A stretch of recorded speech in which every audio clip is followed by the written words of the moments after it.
Morning, my name is Emmanuel Jason Dato. I will discuss for today, it's all about did retract Jose Rizal. So, ang retraction daw ni Jose Rizal, yun yung mga bagong dokumento at pananaw at ating pag-aralan.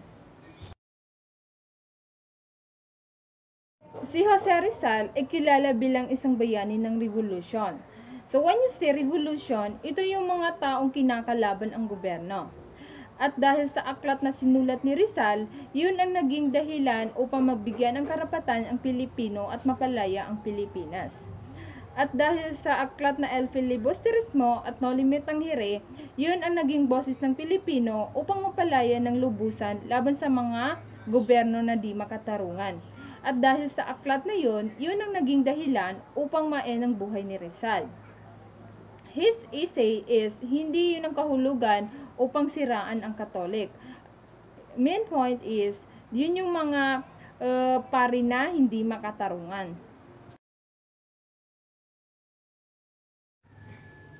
Ito ay maliwanag sa bawat piraso na sinulat na aklat ni Rizal.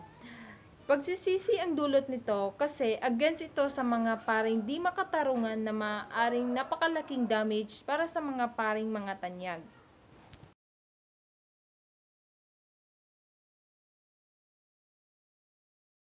On May 18, 1935, I declare myself a Catholic in religion, in which I was born and educated, I was to live and die. Sa sinabi nito, pinapahayag ko ang aking sarili na isang Katoliko sa relihiyon na ito kung saan ako pinanganak na may edukasyon at nais kong mabuhay at mamatay. Ibinabalik ko ng buong puso kung ano man ang aking salita, sulatin, pahayagan at pagsasagawa ay nakasalungat sa aking pagkatao bilang anak ng sambahang Pilipino.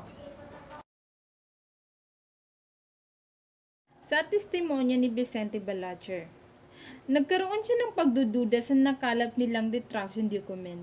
Higit pa roon ay dahil nag-iisa lamang ang nakakapagsabi na ang pagsukat ng document ay nag-i-exceed si Vicente Balacher.